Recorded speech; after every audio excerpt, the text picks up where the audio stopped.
하나님 말씀 보시겠습니다. 오늘 우리에게 주시는 하나님의 말씀은 시편 119편 174절입니다. 한 절 말씀인데 우리 함께 읽겠습니다. 119편 174절입니다. 내가 주의 구원을 사모하여 싸우며 주의 율법을 즐거워하나이다. 아멘. 여담상가대 찬양으로 하나님께 영광 돌리겠습니다.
아멘. 감사합니다.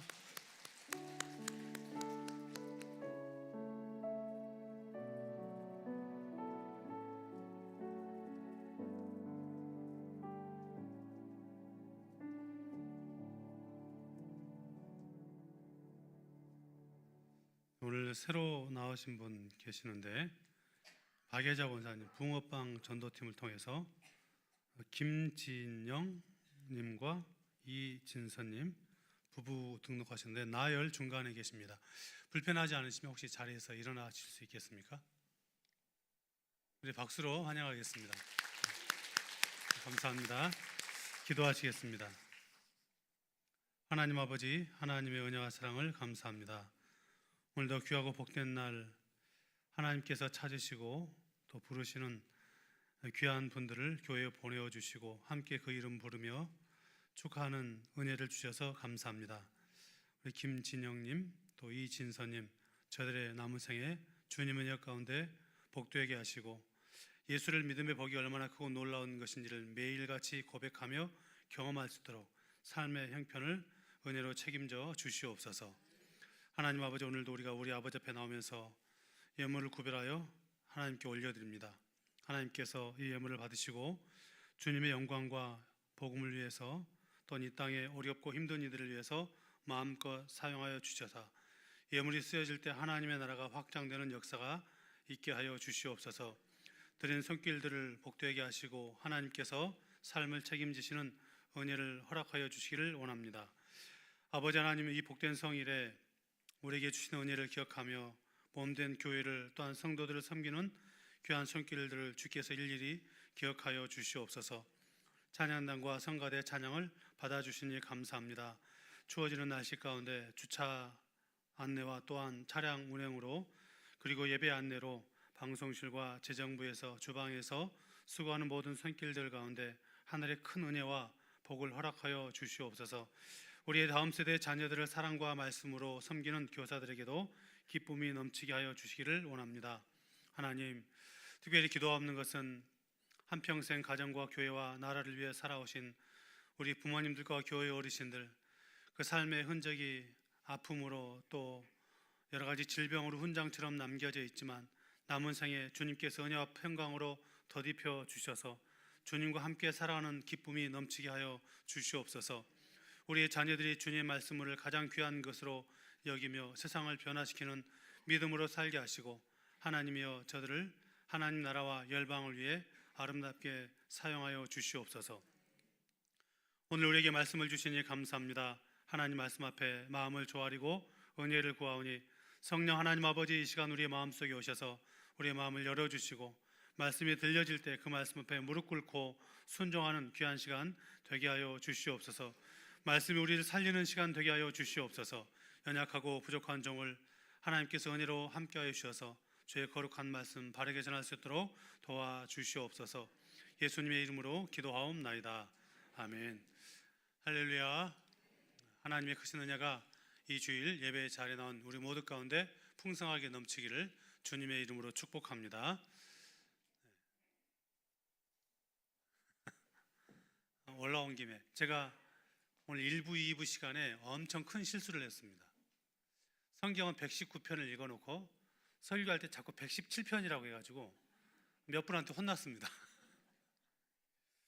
위급할 땐 전화번호 몇 번 누르시죠? 네. 우리 신앙에도 위험하고 고통스러운 일이 생기면 119편을 읽으면 거기에 답이 있습니다. 사람은 누구나 평안한 삶을 원하죠. 그래서 그 평안을 위해서 이런저런 강연도 듣기도 하고 또 미래를 준비하는 그런 삶을 살아가기도 합니다. 신앙인인 우리도 그런 평안을 위해서 늘 기도하고 살아갈 때도 있습니다. 그러나 우리가 이미 경험한 것처럼 사실 우리 삶이란 내가 원하는 것처럼 평안이 지속되지 않죠. 오히려 어려움들이 계속해서 몰려올 때가 많은 것 같습니다.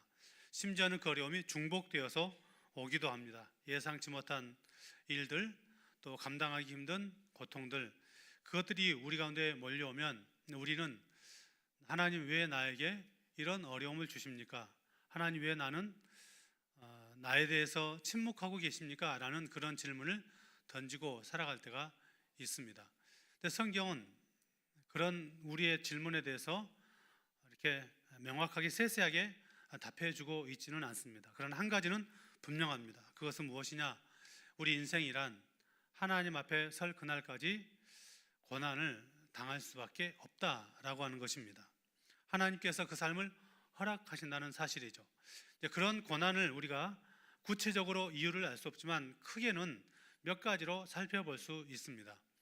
아마 여러분께서 이미 교회를 오래 다니신 분들은 때로는 설교를 통해서 성경 공부를 통해서 우리가 고난당하는 몇 가지 이유를 이미 들으셨을 줄로 압니다만, 복습하는 의미로 함께 생각하면 먼저는 우리의 죄 때문에 우리는 고난을 당한다는 사실입니다. 하나님은 우리의 죄에 대한 열매를 우리에게 주십니다. 왜입니까? 그 죄의 열매로 인해서 우리가 고통을 당하면서 이 죄를 멀리하도록 하시기 위해서 잠깐의 즐거움과 쾌락이 우리를 얼마나 고난으로 몰아넣는가라고 해서 그 죄를 깨달아 알게 하시고, 그 죄 가운데서 우리의 한계를 깨달아 알게 하시고 하나님 품으로 돌아오도록 하시기 위해서 우리를 고난으로 이끌어 가실 때가 있습니다. 사랑하시죠? 사랑하시기 때문에 돌이켜서 하나님 품으로, 하나님께로, 하나님의 말씀 앞에 돌아오기를 기다리고 계시는 것입니다. 이때 하나님께서 우리에게 말씀하시는 것은 고통이라는 언어를 통해서 말씀하신다는 것이죠. 문제는 그런 때에 고통이라는 이 언어가 우리에게 들려오지 않는 것입니다. 오히려 많은 경우에 우리는 왜 나만, 하나님 왜 이래요? 라는 그런 한탄을 내려놓을 경우가 많습니다. 두 번째는 죄가 아니라 할지라도 우리 연단을 위해서 하나님께서 우리를 고난의 자리에 이끌어 가실 때가 있습니다. 성경에도 이런 인물이 종종 등장하죠. 예를 들면 요셉이 그러하고 또한 다니엘이 그러합니다. 뿐만 아니고 우리 믿음의 선배들도 역시 그런 시간들을 보냈을 것입니다. 하나님께서 우리를 사랑하셔서 우리를 단단하게 만드시기 위해서, 더욱 하나님을 바라보며 살아가도록 하시기 위해서 욥이 고백했던 것처럼 우리의 믿음을 정금같이 만들도록 하시기 위해서, 세상을 넉넉히 이겨나갈 힘을 주시기 위해서 우리를 용광로와 같은 곳을 지나가게 하실 때가 있다는 것입니다. 그때 우리는 생각하죠. 하나님 억울합니다. 왜 이런 일이 몰려오죠? 라는 그런 억울함을 호소하게 될 것입니다. 세 번째 이유는 이런 이유입니다. 제가 아는 목사님 중에 굉장히 독특한 삶의 패턴을 가지고 계시는 분이 계십니다. 예를 들면 이런 것입니다. 이제 목사님들 교회들이 어떤 일이 있으면 교인들이 오기 힘든 교회들은 목사님 친구들을 불러서 우리 이런 일을 하니까 함께 도와주십시오 라고 하면 대부분의 목사님들이 시간을 내서 가게 되죠.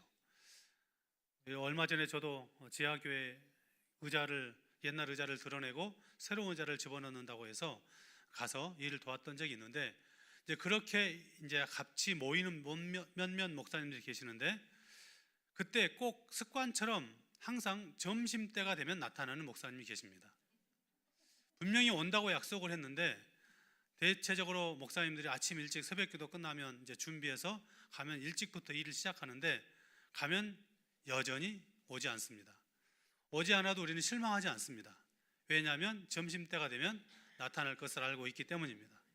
그리고 점심때가 되어서 식사를 같이 하고 이 일을 합니다. 그런데 그게 한두 번이 아니고 지속하다 보니까 그런 일이 있으면 그분은 그 시간에 올 거야 라고 짐작을 하죠. 문제는 뭐냐면 그 습관이 그분의 패턴이 되니까, 저만 그런지 모르겠지만 제가 좀 옹졸해서 그런 것 같아요. 이제 그분이 어떤 일을 도와달라고 하면 일찍 갈까 말까? 아주 점심시간 맞춰서 갈까? 고민을 하게 돼요. 여러분, 우리 어떤 그 죄는 아닌데 우리 어떤 그 습관들, 잘못된 습관들이 우리를 고난으로 이끌어갈 수 있습니다.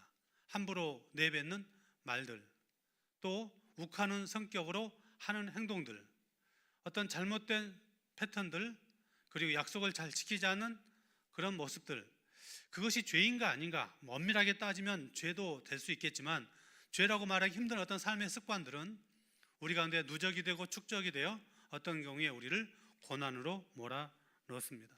관계가 깨어지기도 하는 것이죠. 그런데 여러분, 고난의 이유가 무엇이든지 성경이 우리에게 보여주는 단 한 가지 핵심은 무엇인가? 그것은 하나님은 고난을 통해서 우리를 찾고 계신다는 사실입니다. 그래서 여러분, 고난은 아마 우리 중에 어떤 분들은 지금도 그 고난의 삶의 한복판을 지나고 있을 텐데, 고난은 하나님께서 우리를 찾으시는 초대장임을 기억하시기 바랍니다. 어떤 신학자는 그래서 그런 표현을 했습니다. 고난은 하나님께서 우리 영혼에 보내시는 편지와 같다. 다시 말해서 하나님은 우리를 부르시는 것이죠. 무엇을 통해서? 고난을 통해서. 너무 바쁘게, 너무 평안하게, 너무 자기 중심적으로 살아가다가 하나님을 잃어버린 성도가 있다면 하나님은 고난이라는 그런 무기를 보내서, 고난이라는 어떤 것들을 보내서 우리를 하나님께로 돌아오게 하시는 하나님의 초청을 시작하신다는 사실입니다. 그래서 여러분, 우리는 고난 당할 때 그 고난의 자리에서, 고난의 현장, 고난의 모습만 보지 마시고 그 일들 가운데서 우리를 부르시는 하나님의 초대를 바라보는 믿음의 눈이 열릴 수 있기를 바랍니다. 예수가 우리를 부르는 소리, 그 음성 부드러워. 문 앞에 나와서 사면을 보며 우리를 기다리네. 오라, 오라, 방황치 말고 오라. 죄에 있는 자들아, 이리로 오라. 주 예수 앞에 오라. 여러분, 그렇습니다. 하나님은 우리를 이런저런 일들로 매일같이 매 순간 초대하십니다. 특별히 고난은 더욱 그러하다는 것이죠. 우리가 오늘 시편 119편 말씀을 읽었습니다. 1부 2부 시간에 117편 읽었다고 제가 자꾸 얘기를 했어요. 119편 말씀을 읽었는데 119편 말씀은 성경에서 가장 길게 쓰여진 장이 되겠습니다. 그리고 이 장에는 두 가지 큰 주제가 흐르고 있는데, 첫 번째는 이 시를 기록한 시인이 매우 큰 고난 가운데 있다는 사실입니다. 집에 가서 여러분이 읽어보시면 아시겠지만 여러 고난에 대한 내용들이 반복해서 나오고 있고, 대표적으로 보자면 69절에는 교만한 자들이 거짓으로 나를 치려한다라고 되어 있고, 71절에는 나는 고난을 당하고 있다라고 고백하고, 157절에는 나를 핍박하는 자를, 나의 대적들이 많다, 이렇게 표현합니다. 그리고 그 고난이 몰려올 때 이 시인은 하나님의 말씀이 나에게 위로가 되고 힘이 되고 소망이 된다라고 고백하고 있다는 사실입니다. 그런데 이 고난에 대해서 고백하는 시인이 매우 독특하게 이 자기의 삶을 고백하고 있는데, 우리는 고난이 오면 고난의 어떤 그 이유, 그리고 어떤 고난에 처해 있는가 라고 하는 것에 주목하죠. 내가 지금 왜 고난 당했는지, 또 내가 어떤 고난의 모습이 있는지를 자꾸 알아보고 말하고, 또 누군가 고난 당할 때도 그런 모습으로 바라볼 때가 많은 것 같습니다. 그런데 이 시편을 보면 시인이 내가 어떤 고난에 처했는지 고난의 형편을 자세하게 고백하고 있지 않다는 것입니다. 왜일까요? 그 이유는 고난의 종류가 중요한 것이 아니라 그 고난 속에서 하나님을 향한 시인의 마음이 더 중요했기 때문입니다. 기억하십시오. 우리는 고난을 당하면 늘 생각하죠. 이 고난의 원인이 무엇일까? 그걸 찾지 않은 것도 문제지만 거기에 집중하고 거기에만 매달려 있으면 고난을 주시는 하나님의 마음을 놓치게 됩니다. 고난의 원인을 찾죠. 왜 이 고난 당했지? 나에게 무슨 잘못이 있는가? 왜 이런 상황이 왔을까? 라는 것에 집착합니다. 그러나 시편 기자는 오히려 그것보다 이 고난을 통해서 한 가지를 고백합니다. 그것은 무엇이냐면, 나는 이 고난 가운데서 하나님을 간절하게 사모합니다. 하나님을 간절하게 갈망합니다. 라는 것으로 이 고난의 자리에서 자신의 신앙을 고백하고 있습니다. 여기에 나오는 이 사모한다, 이 말은 학수고대하다, 그런 의미를 담고 있습니다. 히브리의 뜻이 그렇다는 것이죠. 그리고 목이 마르도록 갈망하다, 기다림 때문에 너무너무 견디기 힘들다, 그런 의미를 담고 있는 것이 사모하다라고 하는 표현입니다. 단순한 바람이 아니죠. 간절한 열망입니다. 이 간절한 열망, 사모함, 갈망과 비슷한 단어가 있다면 아마 소망, 이렇게 생각하면 될 것 같습니다. 그런데 여러분, 소망과 갈망은 엄밀한 의미에서 보면 굉장히 큰 차이가 있습니다. 소망이란 무엇이냐면 내 마음속에 품고 있는 어떤 희망 정도가 되겠죠. 그런데 여러분, 이 마음속에 품고 있는 것이 이루어지지 않을 때 우리는 많은 경우에 내가 원했는데 이루어지지 않았는데 에이 그러고 말지, 뭐 이게 좋은 예가 될지 모르지만 홍천에서 얼마 전에 1등짜리 복권이 당첨됐다고 그래요. 복권 사놓고 다 소망하시죠. 뭐 5천만 원짜리도 맞았으면 좋겠다. 소망하지만 그러니까 안 이루어지면 뭐 그러고 말지, 이 정도죠. 이게 소망이에요, 소망. 근데 갈망은 조금 다릅니다. 갈망은 그것이 이루어지지 않으면 마음이 아픈 것입니다. 마음이 무너지는 것입니다. 기도가 막히면 하나님 앞에서 살 소망이 없어지는 것 같고, 예배 시간마다 하나님 나를 만나 주시지 않는 것 같으면 마음이 너무 답답하고 죽을 것 같은 그 마음, 그것이 바로 갈망인 것이죠. 하나님 없이 살 수 없다라고 하는 그 고백을 가지고 매일같이 살아가는 사람, 그것이 바로 갈망하는 성도의 모습입니다. 이런 그러니까 소망만 가지고 살아가는 사람과 갈망을 가지고 살아가는 사람들이 성경에 나타나고 있습니다. 먼저는 갈망하는 사람은 어떤 사람인가? 시편 42편 3절 말씀에 이렇게 기록되어 있습니다. 같이 읽겠습니다. 사람들이 종일 내게 하는 말이 내 하나님이 어디 있느뇨 하오니 내 눈물이 주야로 내 음식이 되었도다. 내 눈물이 주야로 내 음식이 되었도다. 사람들이 네 하나님 어디 있느냐 물으니 그것이 내 마음속에 사무치고 내 눈물이 주야로 내 음식이 되었도다. 왜 이런 눈물로 그 시간들을 보내고 있는 것입니까? 4절에 이렇게 고백합니다. 4절 같이 읽겠습니다. 내가 전에 성의를 지키는 무리와 동행하여 기쁨과 감사의 소리를 내며 그들을 하나님의 집으로 인도하였더니 이제 이 일을 기억하고 내 마음이 상하는도다. 아멘. 예배를 드릴 수 없게 되었습니다. 제사를 드리던 그때가 있었죠. 성일에 무리들과 함께 기쁨과 감사의 소리를 내던 때가 있었는데, 지금 이 시인은 어떤 이유인지 알 수 없지만 그런 자리에 있지 못하는 것이죠. 그로 인해서 사람들이 네가 전에는 그 일했는데 지금 네 꼴이 뭐냐, 그럴 때 바로 그때 그 마음이 하나님을 향한 그 간절함과 목마름과 사모함으로, 갈급함으로 죽을 것 같은 거예요. 그래서 종일 눈물이 내 음식이 되었다라고 고백하는 것입니다.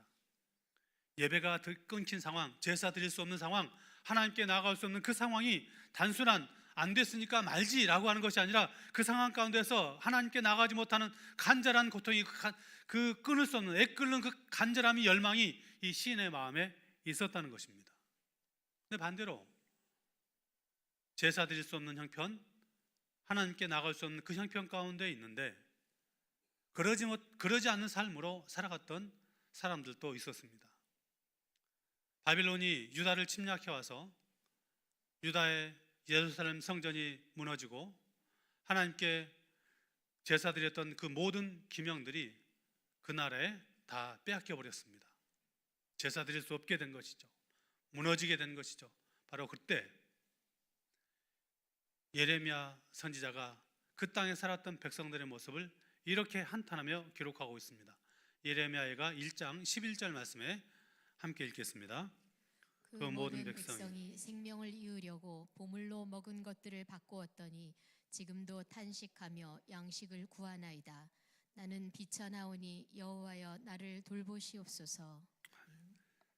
여호와여 나를 돌보시옵소서. 나는 비천하오니 여호와여 나를 돌보시옵소서. 이 말씀은 이 선지자가 자기 자신을 향해서 하나님께 고백하는 것이라면, 앞에 있는 그 모든 백성이 생명을 이으려고 보물로 먹을 것을 바꾸었더니 지금도 탄식하며 양식을 구합니다라고 하는 것은 그 시대 백성들의 모습을 보는 이 선지자의 모습입니다. 똑같죠. 제사 드릴 수 없어요. 성전이 무너졌으니까 예배 드릴 수 없어요. 근데 시편의 기자는 그것 때문에 죽을 것 같고 내 마음이 어찌할 수 없어서 죽을 것 같은 그 마음을 고백하고 있는데, 이 예레미야 시대 백성들은 뭘 하고 있어요? 자기의 보물을 꺼내다가 먹을 것 구하느라고 바쁜 거예요. 하나님을 향한 어떤 소망 정도로 끝나는 그 성도와 하나님이 아니면, 하나님이 나를 만나 주시지 않으면 내가 아버지 앞에 예배드림이 그 자리에 나아갈 수 없다면 나는 죽을 것 같습니다라고 하는 그 갈망의 차이가 이렇게 확연한 차이를 드러내고 있는 것입니다. 그러므로 우리의 신앙이란 하나님을 향한 갈망이 그 본질을 차지하고 있다라고 말해도 틀리지 않습니다. 어떤 사람들은 고난이 깊어지면 이 고난이 빨리 지나갔으면 좋겠다라고 생각합니다. 그러나 어떤 신자는 고난이 깊어지면 그 고난 가운데 더욱 하나님께 무릎을 꿇고 자기의 애끓는 마음을 고백합니다. 왜입니까? 믿음이 좋아서입니까? 아니죠. 물론 믿음이 좋은 것도 있겠지만 그보다는 더 본질적으로 하나님과의 관계가 무너진 것 같아서 결코 이 고난 속에서 나는 하나님을 잃지 않겠노라 라는 그 간절함이 하나님을 향한 무릎 꿇음으로 나타나게 되는 것입니다. 그래서 오늘 시인은 우리에게 이렇게 묻는 것 같습니다. 당신의 신앙은 하나님을 소망하는에 머무르는가 아니면 하나님을 갈망하며 살아가는가? 오늘 시인은 고난 속에서 단순한 소망이 아니라 목마름으로 갈망함으로 하나님을 찾았고 그의 그 고백이 시편 119편에 절절히 묻어있는 것을 볼 수 있습니다. 그 절망 가운데서 그 고난 가운데서 하나님을 향한 간절함이 무엇으로 나타납니까? 하나님의 말씀을 사모함으로 나타나는 것입니다. 그래서 주의 법은, 주의 율례는, 주의 규례는 나의 기쁨이요 소망이요 즐거움입니다 라고 고백하고 있습니다. 우리 읽었던 말씀 바로 그 말씀 아닙니까? 주님의 법이 나의 기쁨들입니다. 이 기쁨들이라는 말이 복수로 표현되어 있다는 사실을 우리가 눈여겨볼 필요가 있습니다. 이 말의 의미는 우리의 말씀, 이 하나님 말씀 한 구절 한 구절이 시인의 마음을 일으켰고 살리는 다양한 기쁨의 셈이 되었다라고 하는 표현이 되겠습니다. 말씀이 그의 영혼을 살렸고 말씀이 그의 영혼을 위로했고 말씀 한 구절이 그의 심령에 심겨질 때 삶이 절망이 아닌 소망으로 바뀌게 된 것입니다. 그러니 하나님의 말씀이 기쁨이요 능력이 되는 것입니다. 그렇다면 왜 하나님의 말씀이 기쁨과 능력이 되는 것입니까? 조금 더 구체적으로 살펴보면 하나님의 말씀은 우리를 살리는 말씀이 되기 때문입니다. 하나님은 말씀을 통해서 우리를 건지십니다. 하나님께서 고난 가운데 우리를 개입하시는 방법은 항상 우리의 마음을 바꾸는 데서 시작한다는 사실을 기억하시기 바랍니다. 우리는 보통 환경이 빨리 바뀌었으면 좋겠다, 문제가 해결됐으면 좋겠다라고 생각하죠. 그러나 하나님은 환경과 문제를 바꾸시기 전에 먼저 우리의 마음을 바꾸시는 분이십니다. 그래서 하나님의 말씀을 그 절망과 고난 가운데 살아가는 성도에게 말씀을 심어주시고 그 말씀이 그 성도의 마음에 들어가면 그 말씀은 그 성도를 살리는 것이죠. 마음이 힘을 얻고 절망을 이겨나갈 힘을 얻고 잠자던 영혼이 그 말씀으로 한 줄기 빛을 받아 살아나게 되는 은혜가 하나님의 말씀이 살리는 은혜로 나타나는 것입니다. 그렇게 말씀이 들어와서 내 영혼을 살리니 환경은 여전히 그대로인데 그 말씀을 통해서 힘을 얻고 용기를 얻고 다시 살아나게 되는 것입니다. 왜입니까? 말씀은 단순한 어떤 지식과 정보에 끝나지 않고 그것이 하나님의 능력이 되기 때문입니다. 여러분 기억하십시오. 성경은, 하나님의 말씀은 단순히 하나님께서 우리에게 듣기 좋으라고 주는 인간의 말이 아니라 하나님의 호흡이고 하나님의 뜻이고 하나님의 능력이고 하나님의 성품이 됩니다. 그러므로 하나님의 말씀 붙들고 살아가십시오. 하나님은 그 말씀하신 바를 반드시 이루시는 분이십니다. 만약 성도가 그 말씀을 붙들고 살아간다면 그것은 단순히 성경을 붙드는 정도로 끝나는 것이 아니라 하나님 그분을 붙드는 삶과 동일한 것입니다. 그러니 말씀 붙들고 살아갈 때 그 말씀은 우리를 하나님의 능력을 보이는 통로가 될 것이고 하나님 그 말씀을 통해서 우리를 살리시는 것입니다. 말씀을 붙들고 살아갈 때 우리의 마음이 바뀌고 마음이 바뀌면 삶이 바뀌는 것이죠. 말씀을 가까이 하는 사람들의 특징이 무엇입니까? 환경이 여전히 그러하지만 그 환경 속에서도 말씀이 주시는 기쁨 때문에 그 환경을 넉넉히 이겨나갈 힘과 믿음을 갖게 되는 것입니다. 왜입니까? 마음이 바뀌면 하나님의 말씀이 들어와서 그 말씀이 마음을 바꾸면 마음이 시선을 바꾸게 되고 시선이 행동을 바꾸고 행동은 삶을 바꾸는 그런 능력을 가져다 주기 때문입니다. 삶이 변화되고 난 이후에야 하나님은 드디어 우리의 환경을 움직이기 시작합니다. 그러므로 고난 속에 있는 성도가 반드시 붙들어야 될 것이 있다면 가장 먼저 말씀을 붙들어야 한다는 것입니다. 그러나 우리는 안타깝게도 고난이 몰려오면 내 힘과 내 능력과 내 방법으로 그 문제를 해결하려고 합니다. 성경은 우리에게 말합니다. 말씀을 붙들어라. 주의 말씀 받은 그날 참 기쁘고 즐겁도다. 여러분, 이 고백이, 이 찬양이 우리의 찬양이 되어야 하지 않겠습니까? 왜냐하면 하나님의 말씀은 우리의 상처난 마음을 싸매고 우리를 고난 가운데서 위로를 주고 소망을 갖게 하고 간절함을 갖게 하고 또한 하나님 앞에 나가는 길을 비추는 등불이 되기 때문입니다. 말씀을 붙들 때 우리는 다시 살아나는 그런 은혜를 얻게 될 것입니다. 세상을 살아갈 힘과 용기를 말씀 안에서 우리는 갖게 될 것입니다. 여러분은 지금 어떤 갈망을 갖고 살아가십니까? 목사님, 저는 요즘 삶이 평안하고 제법 괜찮아서 특별한 문제가 없어요. 물론 그럴 수 있습니다. 그러나 여러분, 아무런 문제가 없다 할지라도 만약 우리 삶에 하나님을 향한 그 간절한 갈망이 사라졌다면 그것은 결코 괜찮은 것이 아닙니다. 세상 보기에 부러울 것 없는 삶을 살아간다 할지라도 하나님을 향한 마음이 없다면 그것은 문제가 있는 것입니다. 신앙의 가장 큰 위험은 고난 속에 오는 것이 아니라 평안함에도 평안할 때 하나님을 향한 갈망이 없을 바로 그 자리에 있다는 사실을 기억하시기 바랍니다. 아무런 문제가 없이 평안해 보이지만 하나님을 향한 마음이 식고 기도의 무릎을 꿇지만 기도가 되지 않고 예배 자리에 나오지만 하나님을 만나는 그런 감격이 없다면 그 신앙은 분명히 위기의 시간을 보내고 있다는 사실을 기억하시기 바랍니다. 예수님은 비유를 통해서 이런 삶을 살아간 사람을 우리에게 들려주고 있지 않습니까? 바로 탕자의 형입니다. 우리는 탕자가 집을 나가서 문제라고 생각하지만 더 큰 문제는 그의 형에게 있었던 것이죠.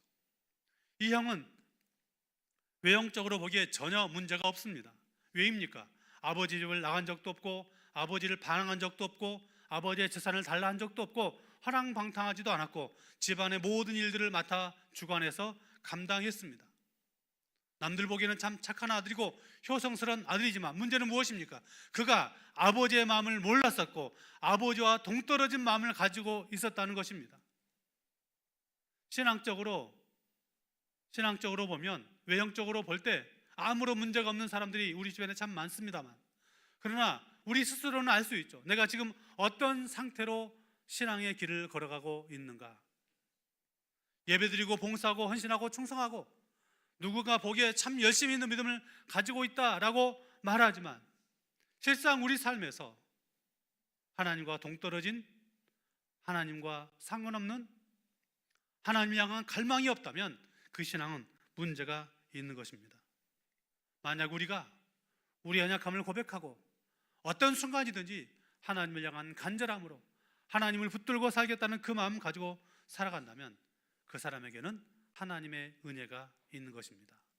비록 그가 고난의 한복판을 지나간다 할지라도 그 자리에서 하나님을 향한 눈물을 흘리고 자신의 삶을 돌아보고 회개하고 하나님 함께하지 못함의 삶에 대해서 뉘우치고 더 전심으로 하나님을 찾게 된다면 그 신앙은 건강한, 하나님이 기뻐하시는 그런 신앙의 삶을 살아가고 있는 증거가 되는 것입니다. 그래서 오늘 시인은 우리에게 묻는 것입니다. 하나님을 소망하는가 아니면 하나님을 갈망하는가? 여러분, 우리가 하나님을 간절히 갈망하고 살아갈 때 우리는 거기에서 우리를 찾아오시는 하나님을 만나게 될 것입니다. 하나님을 갈망하는 사람은 그래서 고난의 자리에서 더욱 하나님께 가까이 나아가게 되고 우리는 거기에서 우리를 품으시고 피난처로 안으시는 하나님을 만나게 될 것입니다. 그러므로 오늘 이 시간 사랑하는 성도 여러분, 마음 깊은 곳에서부터 결단하시기 바랍니다. 어떤 결단입니까? 하나님을 간절히 소망하며 갈망하며 살겠다는 결단입니다. 편안한데 기도가 식어 있다면, 문제가 없는데도 문제가 없을 때 나는 아무런 문제가 없다고 생각하고 하나님을 향한 마음이 식어지고 있다면 내가 영적으로 매우 위험한 상태라는 것을 인식하고 하나님을 향한 그 간절한 열망을 회복하며 살아갈 수 있기를 바랍니다. 그렇다면 하나님을 갈망하는 삶이란 무엇입니까? 오늘 시인이 하나님의 말씀 속에서 위로를 받았고 소망을 얻었고 기쁨을 얻었던 것처럼 우리도 그 어떤 순간이든지 하나님의 말씀을 사모하는 것, 그것이 바로 하나님을 향한 갈망의 삶이 되는 것입니다. 여러분은 하나님 말씀을 사랑하십니까? 하나님의 말씀을 얼마나 사랑하십니까? 그 말씀을 가까이 하지 못함이 여러분에게 애탐이 되고 애끓음이 되고, 말씀을 읽지 못함이 오늘 시인을 우리가 시편을 읽으면서 들었던 내 눈물이 주야로 눈물이 됩니다 라고 고백했던 그 마음처럼 말씀을 가까이 하지 못한 나의 삶을 돌아보며 애통해하고 애끓는 마음으로 살아가고 있습니까? 성도가 마땅히 붙들어야 될 삶이 있다면 그것은 하나님의 말씀을 붙드는 것이고, 우리가 말씀을 붙들고 살아갈 때 하나님은 우리의 마음을 여시고 그 마음을 변화시키고 그리고 우리의 삶의 길을 열어주시는 것입니다. 그때 그 자리에서 우리는 하나님의 구원을 기다릴 수 있는 것이죠. 이때 말하는 구원이란 우리가 예수 믿고 구원하는 구원을 말하는 것이 아닙니다. 우리는 이미 예수 믿어 구원하는 성도이니 하나님께서 우리의 마음을 변화시켜 구원하는 구원이란, 우리가 인생을 살아가면서 하나님 왜 이렇게 응답이 더딥니까? 하나님 왜 내 삶에는 변화가 없습니까? 하나님 아직도 응답이 멀었습니까? 라는 마음 들 때 하나님이 침묵하신 것처럼 여겨질 바로 그때 우리가 말씀 안에 끝까지 하나님을 갈망하고 살아가면 하나님은 반드시 응답하시는 구원의 역사를, 우리 삶을 구원하시는 은혜를 부어주신다는 사실입니다. 그러므로 우리는 끝까지 말씀을 붙들고 사모하는 사람으로 살아가야 하는 것입니다. 성경은 우리에게 분명히 약속하고 있습니다. 하나님을 사랑하고 하나님을 사모하는 사람은 하나님이 만나 주실 것이다. 잠언 8장 17절 약속의 말씀 함께 읽겠습니다. 나를 사랑하는 자들이 나의 사랑을 입으며 나를 간절히 찾는 자가 나를 만날 것이니라. 아멘. 여러분, 이 말씀이 우리에게 단순한 위로가 아니라 하나님의 약속의 말씀이고 우리 영혼에 직접 하시는 은혜의 말씀임을 믿으시기 바랍니다. 그래서 하나님의 말씀을 사모함으로 하나님의 사랑함을 고백하고 그 사랑하고 사모하는 마음으로 살아가는 우리에게 오늘 말씀하신 것처럼 만나 주시는 은혜, 회복시키시는 그 은혜가 저와 여러분에게 넘치기를 바랍니다. 말씀이 우리의 영혼을 새롭게 하고 고난 속에서도 하나님께서 여러분을 날마다 붙들어 안고 가시는 그 은혜가 날마다 경험되기를 바랍니다. 여러분 삶의 모든 순간 위에 하나님의 구원과 하나님의 위로와 하나님의 임재가 가득하여서 삶의 모든 자리가 하나님을 고백하는 은혜가 있기를 주님의 이름으로 축복합니다. 기도하시겠습니다. 은혜로우신 하나님 아버지, 오늘 말씀을 통해 우리의 마음을 다시 주님께로 돌이키게 하여 주시니 감사합니다. 하나님의 간절히 기도하옵나니 우리가 주님을 소망함을 넘어 진실로 주님을 갈망하며 살게 하여 주시옵소서. 고난이 올 때에도 평안 가운데 거할 때에도 우리의 마음이 늘 주님을 향하여 있게 하여 주시옵소서. 그리고 말씀이 우리의 기쁨이 됨을 알고 말씀을 가까이 하게 하여 주시옵소서. 주님 없이 살 수 없습니다라는 그 믿음의 고백을 회복하게 하여 주시옵소서. 우리의 기도 가운데 성령 하나님께서 날마다 임재하여 주시고 지친 우리의 마음을 위로하여 주시며 상한 심령을 회복시켜 주시옵소서. 주님을 찾는 영혼마다 날마다 새 힘을 얻게 하여 주시기를 바랍니다. 그 사모함으로 목마름으로 오늘도 주님의 은혜를 구하며 육신의 질병을 끌어안고 기도하는 성도들에게 치료의 은혜를 부어 주시옵소서. 악한 질병 예수의 이름으로 떠나가게 하시고 우리를 괴롭히는 마음의 어려움들과 아픔들이 예수의 이름으로 물러가 평안함과 자유함을 누리게 하여 주시옵소서. 예수님의 이름으로 기도하옵나이다. 아멘. 다 같이 일어나셔서 함께 찬양하시겠습니다.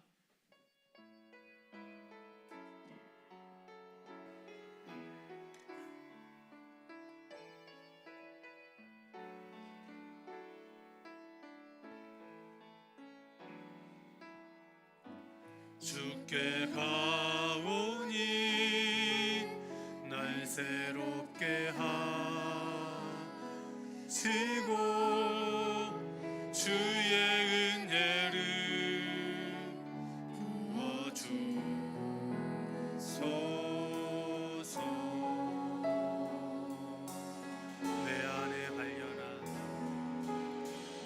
내 안에 발견한 나의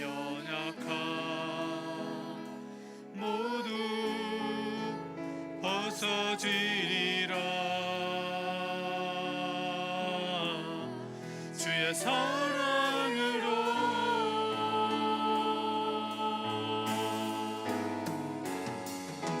주 사랑 나를 붙드시고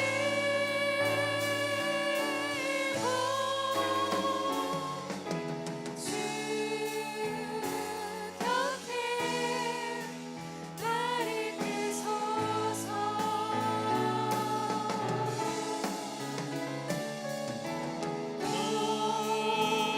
목소리 날개쳐 올라가듯 나 주님과 함께 일어나 걸으리 주의 사랑 안에 나의 눈 열어 주를 보게 하시고 나의 눈 열어 주를 보게 하시고 주의 사랑을 알게 하소서.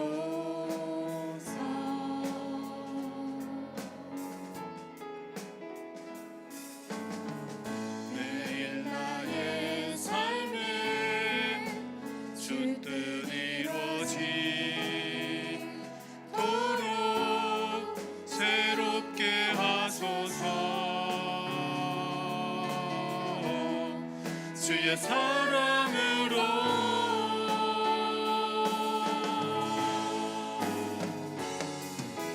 주 사랑 나를 붙드시고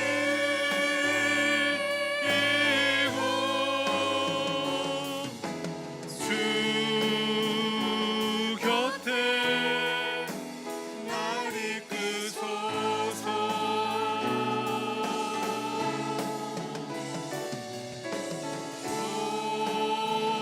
목소리 날개쳐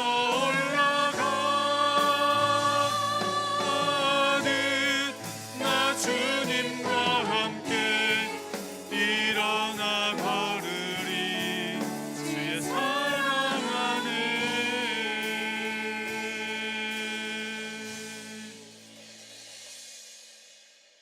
이제는 우리 주 예수 그리스도의 은혜와 하나님 아버지의 무한하신 사랑하심과 성령님의 위로하심과 교통하심과 복주심이 더욱 주님을 갈망하며 하나님만으로 만족하며 주의 뜻대로 살기를 소망하여 삶의 현장에 다시 교회로서 파송되는 사랑하는 주의 백성들 머리 위에 가정 위에 일터의 삶의 터전 위에 할 일 많은 이 나라 이 민족과 북녘 땅 위에 전 세계에 흩어져 복음을 증가하시는 선교사님들과 한민족들 그리고 군에 있는 귀한 청년들과 병상에서 주의 은혜를 간절히 간구하는 사랑하는 주의 백성들 머리 위에 영원토록 함께하기를 간절히 축원하옵나이다. 아멘.